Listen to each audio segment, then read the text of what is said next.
bom dia, amados irmãos. Vamos dar início à nossa escola dominical de hoje, como de costume, lendo a palavra de Deus. Pois quando nós vamos ter uma reunião importante, com alguém importante, primeiro fala a pessoa importante, e depois falamos nós. E quando nós falamos, a primeira coisa que temos a dizer é dizer que não somos adequados. Nós somos pecadores, precisamos confessar nossos pecados. Então, seguindo esse conceito, vamos ler a palavra de Deus, porque primeiro Deus fala. Primeira carta aos Coríntios, capítulo de número 3, os versos de 1 a 9. Abram suas Bíblias na primeira carta aos Coríntios, capítulo 3, os versos de 1 a 9. Diz-nos assim a palavra de Deus: Eu, porém, irmãos, não vos pude falar como a espirituais, e sim como a carnais, como a crianças em Cristo. Leite vos dei de beber, não vos dei alimento sólido, porque ainda não podíeis suportá-lo, e nem ainda agora podeis, porque ainda sois carnais. Porquanto, havendo entre vós ciúmes e contendas, não é assim que sois carnais e andais segundo o homem? Quando, pois, alguém diz, eu sou de Paulo, e outro, eu de Apolo, não é evidente que andais segundo os homens? Quem é Apolo? E quem é Paulo? Servos por meio de quem crestes. E isto conforme o Senhor concedeu a cada um. Eu plantei, Apolo regou, mas o crescimento veio de Deus, de modo que nem o que planta é alguma coisa, nem o que rega, mas Deus que dá o crescimento. Ora, o que planta e o que rega são um, e cada um receberá o seu galardão segundo o seu próprio trabalho. Porque de Deus somos cooperadores, lavoura de Deus, edifício de Deus sois vós. Assim temos lido a palavra de Deus na primeira carta aos Coríntios, capítulo 3, os versos de 1 a 9. Seja Deus gracioso para conosco e inscreva em nosso coração a sua palavra, para que não pequemos contra Ele. Vamos, neste momento, então, orar, confessando os nossos pecados. Oremos.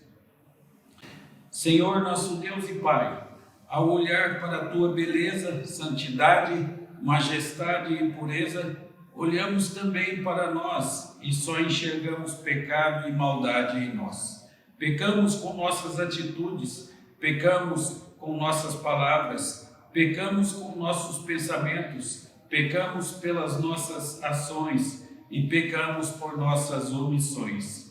Claramente não somos adequados para comparecer à Tua presença. Mesmo assim, nos aproximamos de Ti, mas o fazemos pelos méritos exclusivos de Jesus Cristo. A verdade é que sabemos o que é certo, mas amamos o que é errado. Confessamos nossos pecados e renovamos nossos propósitos de fidelidade a Ti, pois nós oramos em nome de Jesus. Quero convidá-lo a acompanhar um dos cânticos da mocidade.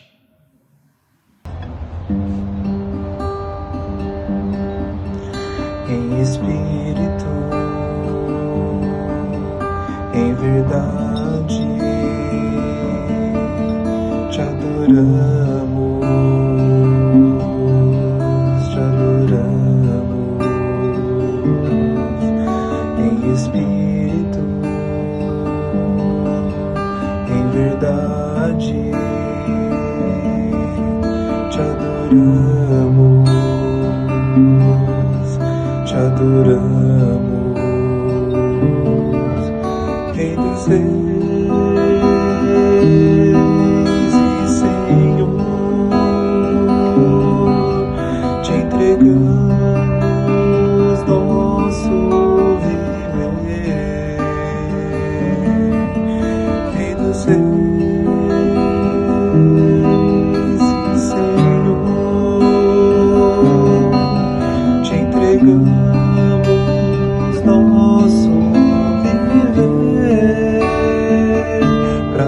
adorar, ó Rei dos Reis. Foi que eu nasci, ó Rei Jesus. Meu prazer é te louvar, meu prazer é estar nos átrios do Senhor. Meu prazer é viver na casa de Deus, onde flui o amor. Meu prazer é viver na casa de Deus, onde flui o amor.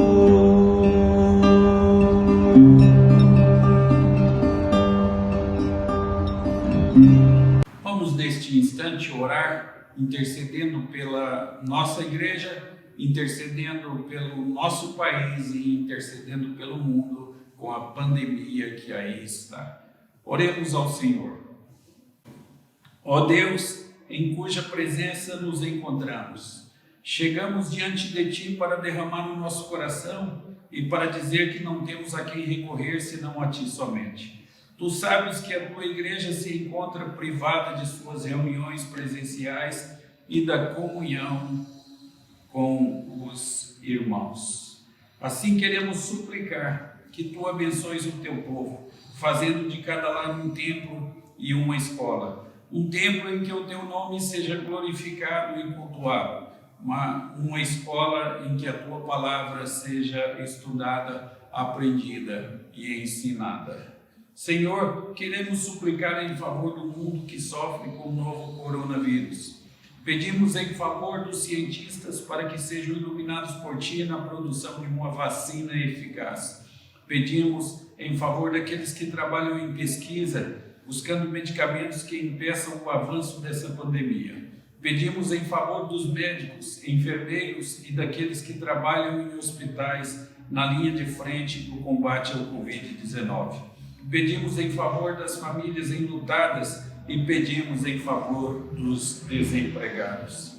Senhor, suplicamos em favor do nosso país que sofre essa crise política tão escandalosa.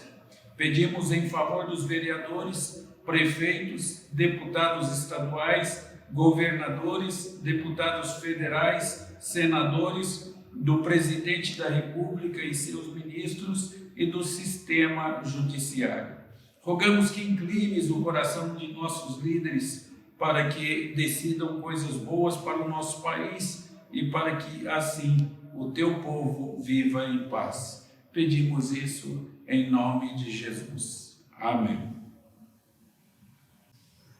Bem, eu era ainda bem jovem quando li o livro O Príncipe e o Mendigo, de Mark Twain. O livro conta a história de dois meninos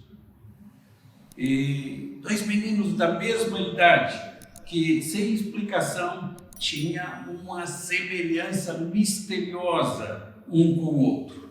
E o menino era da classe mais pobre da sociedade, e ele era mendigo, e era filho de mendigo.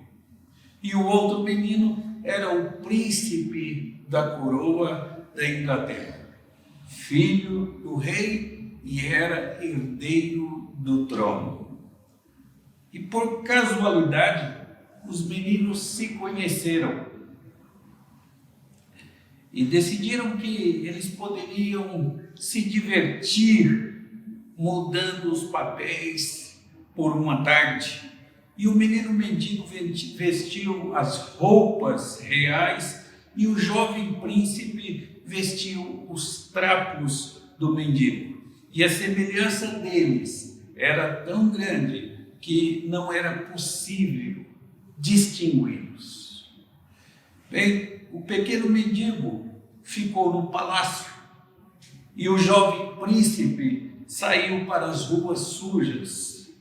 Ambos confessaram a verdadeira identidade, mas em nenhum caso foi aceito.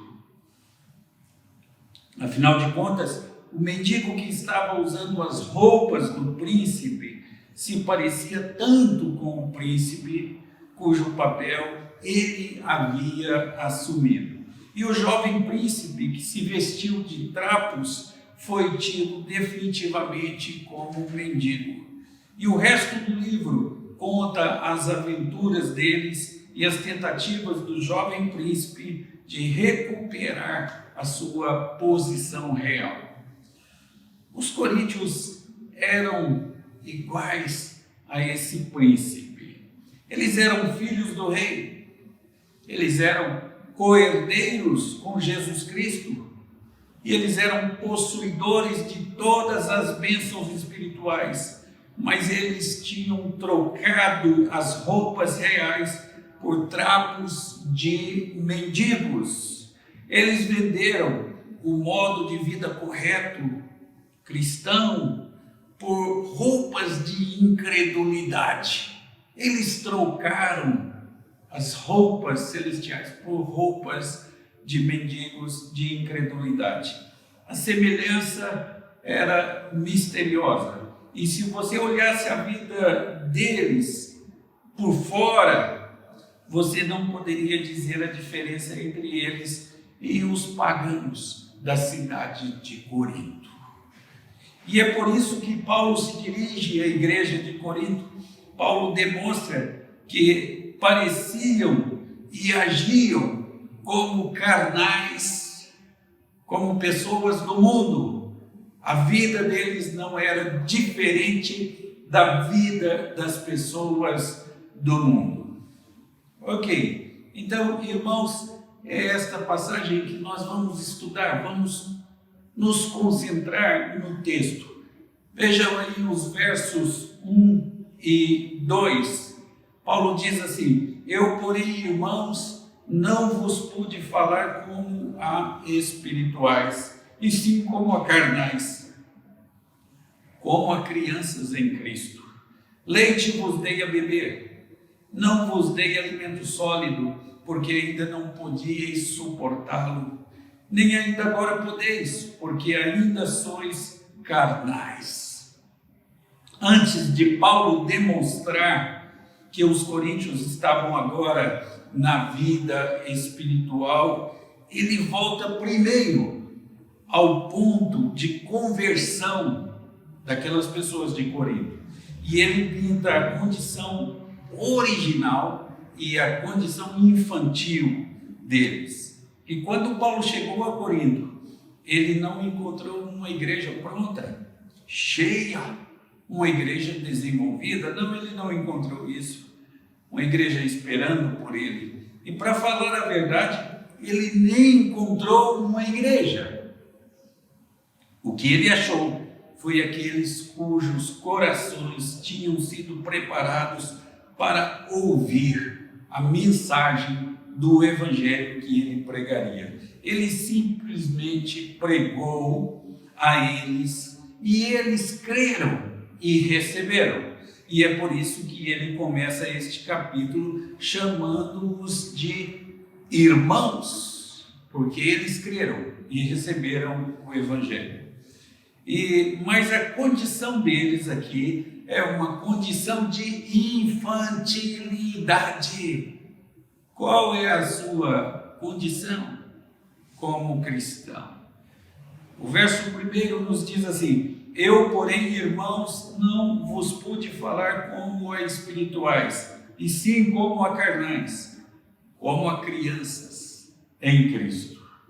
Paulo diz que não podia se dirigir aos coríntios como espirituais, mas como carnais e crianças em Cristo. Então isso nos traz a uma pergunta óbvia: o que significa ser um homem espiritual? E o que é um homem carnal? E o que é uma criança em Cristo, que Paulo aí menciona? Eu penso que essas condições só podem ser compreendidas corretamente à luz do contexto dos 2 capítulos anteriores. E ao longo desses 2 capítulos, Paulo contrasta a sabedoria de Deus com a sabedoria do mundo. E ele compara a perspectiva do crente com a perspectiva do incrédulo. Isso é bastante evidente. Por exemplo, o incrédulo vê a mensagem da cruz como loucura. O crente vê a mensagem da cruz como o poder de Deus. O incrédulo são aqueles que estão perecendo. O crente, aqueles que estão sendo salvos. Os incrédulos tentavam chegar ao conhecimento de Deus por meio da sua própria sabedoria. O verso 21 do capítulo 1. E os crentes, eles conheceram a Deus por meio da pregação da cruz. Ainda no verso 21 do capítulo 1. Os incrédulos, os judeus pediam sinais e os gregos buscavam sabedoria. No verso 22 do capítulo 1, os crentes diziam que pregavam a Cristo crucificado, escândalo para os judeus e loucura para os gentios. O verso 23 do capítulo 1. Então, os incrédulos buscavam a sabedoria dos homens, capítulo 2, verso 5. E os crentes buscavam a sabedoria de Deus. Os incrédulos não recebiam o Espírito, senão o Espírito do mundo. Já os crentes receberam o Espírito de Deus. Capítulo 2, verso 12. E o homem natural, os incrédulos, não aceitavam as coisas do Espírito de Deus. Verso 14. Mas os crentes entendiam que esse Espírito julga todas as coisas. Verso 15 do capítulo 2. Agora, quando Paulo começou esta sessão, o contraste aí continua entre o incrédulo e o crente, entre os que são filhos de Deus e os que são homens naturais, e é entre aqueles que são deste século e aqueles que são de Deus. É entre o homem natural e o homem espiritual. É disso que Paulo está falando. É entre aqueles que participam da completa e madura sabedoria de Deus e aqueles que somente tocaram a sabedoria dos homens. Ainda é essa comparação. Aí é que está o foco de Paulo, essa comparação entre o que crê em Deus e o que não crê em Deus, o homem natural. E quando Paulo foi a Corinto, quando ele foi lá pela primeira vez, ele não achou os homens espirituais lá. Não havia nenhum crente em Corinto, e não havia ninguém em Corinto que tivesse ouvido e crido no Evangelho e que tivesse o Espírito Santo de Deus. As pessoas de Corinto eram originalmente carnais. E quando receberam o Evangelho, eram crianças espirituais. E quando Paulo chegou a Corinto, ele lhes deu a comida de criança. Ele pregou-lhes o Evangelho. Bem, então nós temos no verso 2 uma nutrição infantil. Leite vos dei de beber, diz ele. Não vos dei alimento sólido, porque ainda não podíeis suportá-lo, e nem ainda agora podeis, porque ainda sois carnais. O leite que Paulo deu a eles, o que era? Era o Evangelho. Isso nos traz a uma pergunta: se leite representa o Evangelho, então o que representa alimento sólido. Qual é a diferença entre leite e alimento sólido? Eu acredito que ambos se referem ao Evangelho. Leite representa a pregação do Evangelho, que é dirigida ao homem natural. E alimento sólido é a pregação do Evangelho dirigida ao homem que tem o Espírito de Deus. Qual é a diferença entre os dois tipos de ensino? Eu penso ser somente uma questão de profundidade. E ao homem natural, pregamos o Evangelho de forma que ele creia e venha a Cristo pela fé. E ao homem espiritual, pregamos todo o Evangelho de forma que ele cresça na fé, de forma que ele seja edificado. Quando Paulo pregou o Evangelho aos Coríntios, ele não tentou explicar toda a profundidade de sua mensagem. Ele fez isso de forma tão simples que eles puderam entender a simplicidade da mensagem. O que é simples na mensagem do Evangelho?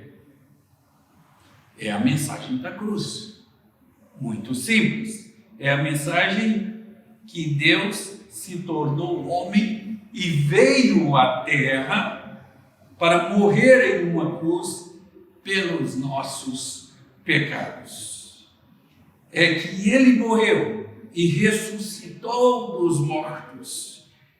É por isso que podemos receber o seu dom gratuito, a vida eterna pela fé em Jesus Cristo. Agora veja aí a condição presente de inconsistência deles, nos versos 3 e 4. Sois carnais e andais segundo o homem. Quando, pois, alguém diz, eu sou de Paulo, e outro, eu de Apolo, não é evidente que andais segundo os homens? Agora, Paulo volta da condição passada dos coríntios para a condição presente dos coríntios. Ele diz que as duas condições não são notavelmente diferentes. E embora eles sejam agora crentes, eles ainda estavam agindo como se fossem incrédulos. Embora fossem crentes, eles estavam agindo como se ainda fossem incrédulos. No verso 3, então, nós temos assim: sois carnais, sois carnais. Os coríntios reivindicavam ser espirituais, mas estavam agindo como carnais. Eles clamavam pelo nome de Jesus Cristo, mas andavam como os pagãos. Eles reivindicavam ser cidadãos do reino de Deus, mas estavam agindo como cidadãos de Corinto. Isso é o que estava acontecendo. Um crente é alguém que nasceu de novo na família de Deus. E se ele é um membro da família de Deus, se Deus é o seu pai, então ele deve andar como um filho de Deus. Deve haver aí uma semelhança familiar e deve haver certas características familiares evidenciadas na vida deles. Ele deve ser justo como Deus é justo. Ele deve ser santo como Deus é santo. Ele deve amar como Deus é amor. E ele deve perdoar como Deus perdoa. Os coríntios não eram nada disso. Os coríntios não eram nada disso.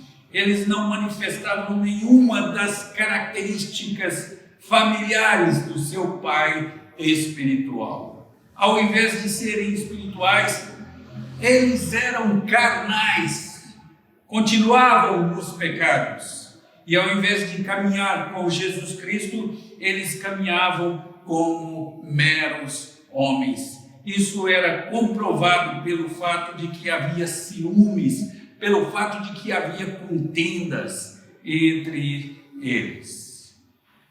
Meros homens pecadores. O verso 3 nos diz assim: porquanto havendo entre vós ciúmes e contendas, não é assim que sois carnais e andais segundo o homem?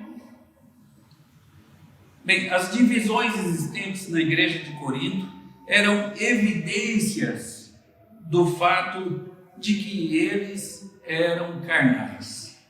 Quero repetir isso. As divisões existentes na igreja eram evidências de que eles eram ainda carnais. Você quer saber se você é carnal? Atenção para este aspecto. É muito fácil de descobrir se você é espiritual ou se você é carnal. Como você se dá com os demais crentes? Este é um bom medidor espiritual. Se você se achar frequentemente em conflito com os seus irmãos crentes, então provavelmente é porque você é de uma natureza incompatível. Carne nunca se dá com o espírito, e essas coisas sempre estão em conflito. Como você se dá com os seus irmãos? Se você ama os seus irmãos na igreja, então você é espiritual. Mas se você sempre tem problema com todos, isso quer dizer você é carnal. Na carta aos Gálatas, no capítulo 5, no verso de número 17, nós lemos assim: porque a carne milita contra o espírito e o espírito contra a carne, porque são opostos entre si, para que não façais o que porventura seja do vosso querer. Bem, a carne e o espírito têm desejos diferentes, têm propósitos diferentes. A carne e o espírito têm perspectivas diferentes. A carne e o espírito têm objetivos diferentes. Os coríntios não podiam se dar bem um com o outro. Em vez de unidade e amor, havia ciúmes e contendas. Uma grande evidência de que eram carnais. Observe que são mencionados aí ciúmes e contendas. E as duas coisas são colocadas juntas. Há uma razão aí para isso. Ciúme é uma atitude interna do coração. E é uma atitude que diz: eu quero ter algo melhor que o meu próximo. E você não pode ver o ciúme, você não enxerga, ele é interno. E você pode ver só os efeitos visíveis do ciúme, da atitude de alguém. Os efeitos visíveis do ciúme são as contendas. O ciúme está no coração, ninguém enxerga. E o que você pode enxergar são os efeitos do ciúme. O que são os efeitos do ciúme? A contenda. As contendas. Então, a razão de haver contendas na igreja é porque havia ciúmes na igreja. Essa era a razão. Ok, irmãos. Então vejam aqui os obreiros de Deus ali mencionados pelo apóstolo. No verso 5, capítulo 3 da primeira carta aos Coríntios, ele diz assim: quem é Apolo? E quem é Paulo? Servos por meio de quem crestes, e isto conforme o Senhor concedeu a cada um. Paulo vê a cura da igreja dividida em deixar de olhar para as pessoas e olhar para o Senhor Jesus. Nós somos inclinados frequentemente a tornar os líderes cristãos e somos inclinados a colocá-los em um pedestal. Nós lhe damos títulos como o de reverendo ou de pastor, mas este não é o quadro bíblico que nós vemos dos líderes que Deus coloca sobre a igreja. Eles são, no final das contas, os servos. Só isso. Os servos. Não existe igreja por causa de pastor. Existe sim pastor por causa de igreja. E o pastor é o servo da igreja. É isso que ele é. Então, obreiros de Deus são apenas servos. O verso 5 nos diz assim: quem é Apolo e quem é Paulo? Servos por meio de quem crestes. Isso que eles são. Embora Paulo tivesse o ofício de apóstolo, ele refere-se a si próprio aqui como servo. Servo é o que ele era. O termo grego para servo é diakonoi. E é usado em João, no capítulo 2, lá nos versos 5 a 9, para descrever os criados na casa, na festa do casamento, onde Jesus transformou água em vinho, os servos. E é usado por Jesus quando ele disse: não é assim entre vós. Pelo contrário, quem quiser tornar-se grande entre vós, será esse o que vos sirva. E é usado também na primeira carta de Paulo a Timóteo, no capítulo 3, para descrever aqueles que têm o ofício do diácono. E daí é que vem a nossa palavra diácono, aquele que serve. Bem, nós somos só servos de Deus. E não existe grande servo de Deus. A palavra servo significa pequeno, significa humilde. Então não existe grande servo de Deus. É só servo de Deus, servo da igreja. Paulo se via como servo de Deus. E um servo não tem nada de especial. Ele é somente alguém que leva a cabo a vontade do seu mestre, que cumpre a vontade do seu mestre. Ninguém começa um movimento em torno de um servo. E você não constrói estátuas para honrar um servo. Se você fosse convidado para ir à casa de um rico mestre para um farto banquete, você não enviaria depois uma carta de agradecimento ao criado que serviu a refeição, mas você enviaria uma carta ao mestre que convidou você. Esta é uma comparação adequada. Um servo de Deus é alguém que serve o Evangelho. É isso que é um servo de Deus, alguém que serve o Evangelho. Ele não fez o Evangelho. O Evangelho não é criação dele. Ele serve simplesmente o que Deus proveu. Isso é um servo de Deus. Bem, os obreiros de Deus receberam essa oportunidade vinda de Deus. No verso 5 nós lemos assim: quem é Apolo e quem é Paulo? Servos por meio de quem creste, e isto conforme o Senhor concedeu a cada um. Conforme o Senhor concedeu a cada um. Paulo e Apolo eram somente criados que receberam uma oportunidade para servir. Observe quem deu essa oportunidade. Ela foi dada por Deus.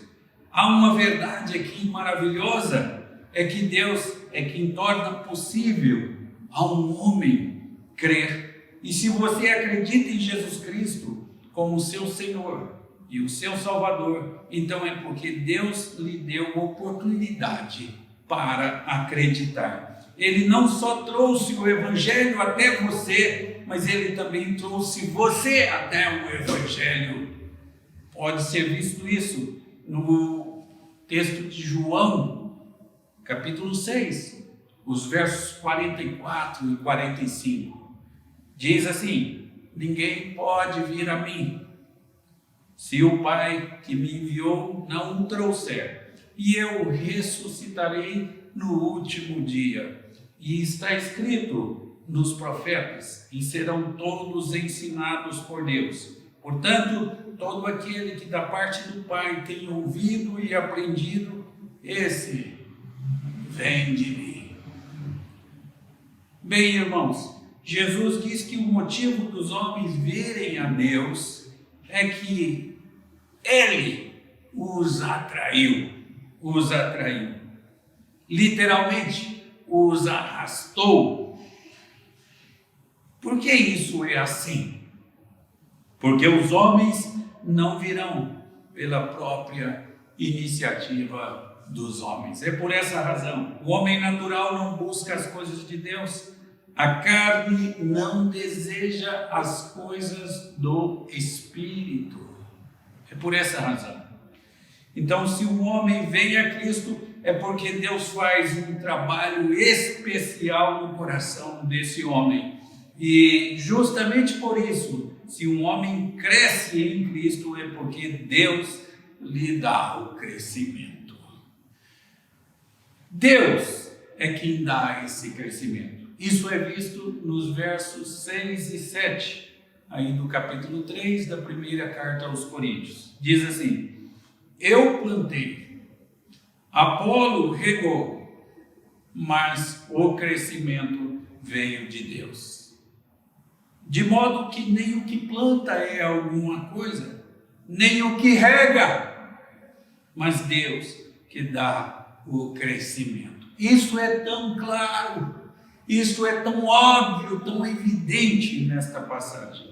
A razão por que você deveria ver Paulo e Apolo e qualquer outro líder cristão como um mero servo é porque eles nunca poderiam dar crescimento. Não são eles que podem dar e oferecer crescimento. Só Deus pode fazer isso. Paulo usa a ilustração aqui do fazendeiro. Ele pode lançar as sementes no chão? Pode. Ele pode tirar as ervas daninhas? Pode. E ele pode molhar as plantas, regar as plantas? Pode. E ele pode colher os frutos? Também pode. Mas ele não pode dar crescimento. Só Deus pode fazer isso. O cientista moderno, com todo o seu magnífico conhecimento, ainda não pode, não tem poder para fazer uma semente crescer e virar uma árvore. Como é que toda árvore está desenhada dentro daquela semente? Que tipo de fruto daria? Que tipo de folhas teria? Quantos galhos seriam formados? Um cientista não pode saber disso. Só quem pode dar o crescimento é Deus. É Deus. Então, Senhor evolucionista, morra de inveja. Somente Deus pode produzir crescimento. Somente Deus pode fazer crescer. Você sabe, por exemplo, quantas sementes tem dentro de uma maçã. Mas você nunca sabe quantas maçãs tem dentro de uma semente. Bem, o ministério é um trabalho de grupo. Deixa eu dizer isso a vocês. O ministério da igreja é um trabalho de grupo. Veja aí os versos 8 e 9. Diz assim: ora, o que planta e o que rega são um, e cada um receberá o seu galardão, segundo o seu próprio trabalho, porque de Deus somos cooperadores, lavoura de Deus, edifício de Deus, sois vós. Lavoura de Deus e edifício de Deus sois vós. Agora vamos a outro aspecto do que significa ser servo. É o princípio da unidade dos servos de Deus. Nós somos um e o ministério é um trabalho de um grupo. Nós temos aqui nossos presbíteros, temos aqui nossos diáconos, todos são ministros de Deus. O ministério é um. A igreja não iria com uma pessoa só. Nem era a igreja, nem seria igreja. A causa de Cristo seria completamente revolucionada se os líderes cristãos acreditassem nesse princípio e viessem a viver segundo esse ensinamento do apóstolo Paulo. Somos um. Não existimos para ficar caçando hereges. Não existimos de modo algum para ficar condenando igrejas, separando joio do trigo. Sabe por quê? Porque quem separa o joio do trigo é o fazendeiro. Quem vai definir quem estava certo ou errado é o fazendeiro. O fazendeiro é Deus. Ele é Jesus. E é Ele que vai separar, não nós. Somos chamados para pregar boas novas, para pregar o Evangelho. Cada um será julgado pelo que faz. Bem, o trabalho dessa unidade, no verso 8, o que planta e o que rega são um. O que planta e o que rega. A obra do ministério é planejada para ser um trabalho em grupo. Aqui um grupo canta, um grupo ora, um grupo... enfim, é um grupo. E você sabe o que é um grupo? Você sabe o que é um time? É um grupo de pessoas que trabalham para alcançar uma meta com um objetivo único. Tome como exemplo um time de futebol. Se cada atleta não desempenhar a sua função, o time não pode ganhar. Imagine se o atacante dissesse: olha, eu estou cansado de correr e eu agora vou ser goleiro. E se o goleiro quisesse ser atacante, e isso faria diferença para um time? Você acha que sim? Isso levaria um time à derrota. Bem, nós estamos envolvidos no esforço de um time e as ações de cada atleta no time afetam todos os demais atletas. Há uma parte do time que não está apoiando o resto do time. Se este for o caso, então o time inteiro sofrerá. Só é forte a igreja cujos membros estão juntos e unidos no esforço do ministério. Todos oram, todos respondem positivamente, todos convidam outros para vir à igreja e todos trabalham juntos. Somos um time. Isso é muito importante. Ao mesmo tempo, também deveríamos nos lembrar de que há certa quantia de diversidade dentro de um time. Da mesma maneira que um time de futebol não é exclusivamente composto de goleiros, assim também há uma diversidade no time de Deus. Paulo alude a esta verdade quando diz que ele plantou, enquanto Apolo regou. Não foram os dois que plantaram. Cada um teve a sua própria tarefa, eles não estavam em conflito um com o outro, eles eram cordiais um com o outro, eles trabalhavam juntos, eles formavam uma unidade, um time. Bem, irmãos, o que nós temos é uma divisão de responsabilidade. Então, no verso 8, nós lemos assim: receberá o seu galardão segundo o seu próprio trabalho. embora estejamos envolvidos no esforço de um time, de uma equipe, cada um dos obreiros de Deus será galardoado segundo o seu próprio trabalho. Observe que não diz que cada trabalhador será recompensado de acordo com o que ele produziu. Não é isso. Há muitos homens religiosos que trabalham com grande diligência e ainda parecem realizar muito pouco. Jeremias foi um homem assim. Ele pregou durante 40 anos e ninguém deu ouvidos a ele. Mas a recompensa dele não é de acordo com o produto de seu trabalho que ele é visível. A recompensa dele será de acordo com o seu trabalho. Se ele fez o que devia fazer com esmero, com dedicação, com piedade e com oração. Cabe ao dispenseiro ser achado fiel, diz a palavra de Deus. Isso é importante que você saiba, é importante que você entenda isso. Você pode não realizar muito, você pode não ter tanto talento natural, e eu sei, por exemplo, que eu não tenho. Eu sou péssimo cantor,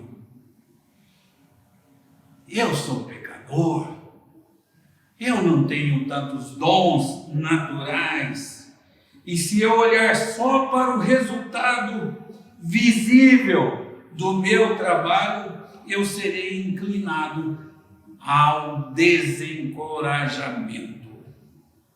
Mas Deus promete me recompensar com base no meu trabalho. Se eu faço o melhor que posso e se eu sou achado fiel. Se eu não vejo os resultados que eu esperei ver, ele diz: está bem, meu servo, eu posso ver o quadro maior e eu vou recompensá-lo adequadamente. Irmãos, nós somos só servos. Nós somos pessoas que vivem para servir a igreja e para suprir as necessidades da igreja. Nós todos somos um time. E os pastores e presbíteros e diáconos são servos de vocês. Deus nos abençoe para que não sejamos carnais, mas sim espirituais. Para que não haja divisão entre nós.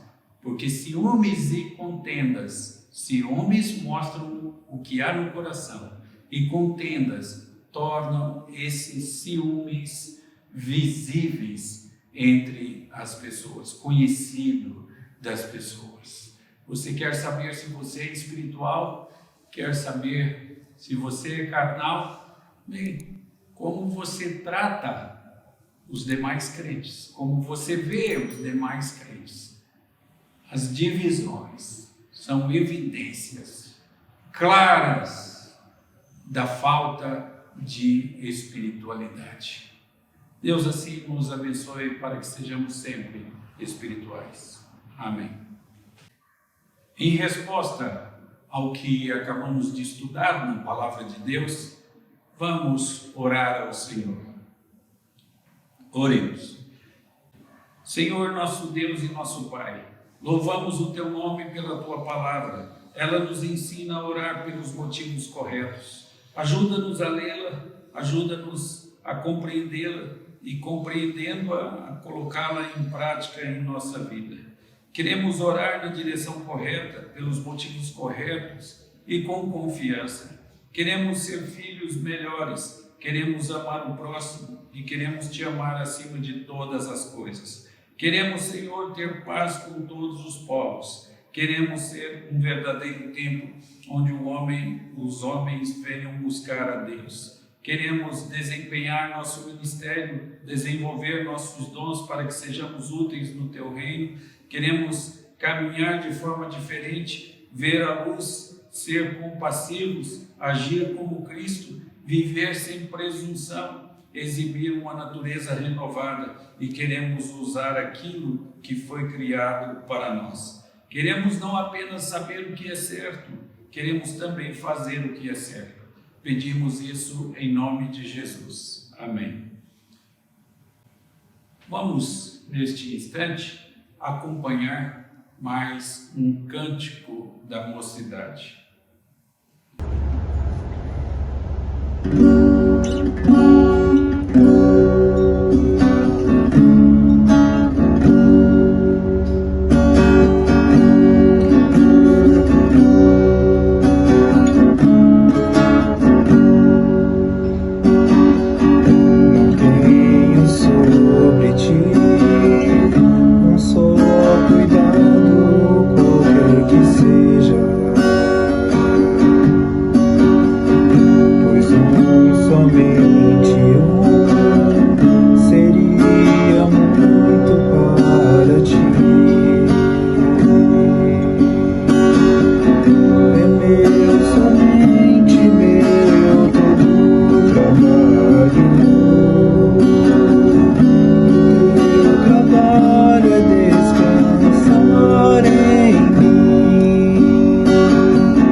Recebei a bênção. Que a graça de nosso Senhor Jesus Cristo, o amor de Deus, o nosso Pai, o poder, a comunhão, a consolação e os ensinos do Espírito Santo estejam com vocês e com todo o povo de Deus espalhado pela face da terra, hoje e pelos séculos dos séculos. Amém.